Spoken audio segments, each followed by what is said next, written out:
வணக்கம் நண்பர்களே. A to Z motivation சீரீஸில் இன்றைய லெட்டர் எஸ், செல்ஃப் கேர். சுய கவனிப்பு என்பது உடல், மனம் மற்றும் உணர்ச்சி ரீதியான ஆரோக்கியத்தை மேம்படுத்துவது. ஒருத்தர் தன்னை உணர்வு பூர்வமாக கவனித்துக் கொள்வது ரொம்ப முக்கியங்க. திருமூலர் சொல்றாரு, நமது உள்ளம் பெருங்கோயில், ஊனுடம்பு ஒரு ஆலயம். நீங்க பார்த்தீங்கன்னா, ஒரு மனிதனுடைய முதுகெலும்பு தான் கோயிலின் கொடிமரத்தை குறிக்கிறது. காமம், பொறாமை, ஆணவம் போன்ற தீமைகளை நீக்கி பலியிட வேண்டும் என்பதுதான் கோயிலின் பலிபீடம் குறிக்கிறது.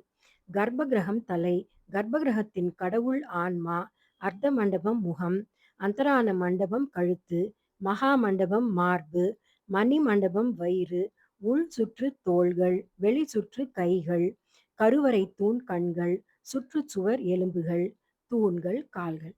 இந்த அடிப்படையில் சதுர வடிவில் அமையும் விமான அமைப்பை புருஷ விமானம் என்றும், நீண்ட சதுர விமான அமைப்பை ஸ்திரீ விமானம் என்றும் கூறுவார்.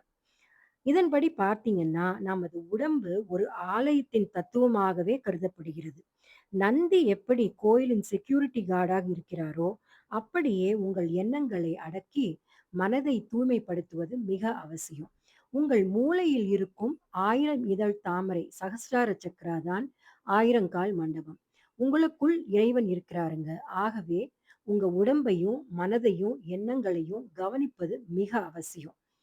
நல்ல ஆரோக்கியமான உணவு, தியானம் மற்றும் நேர்மறை எண்ணங்களுடன் சந்தோஷமாக வாழ பழகுங்கள். இந்த மாதிரி மோட்டிவேஷனல் வீடியோஸ்க்கு லைக், ஷேர் அண்ட் சப்ஸ்கிரைப் பண்ணுங்க.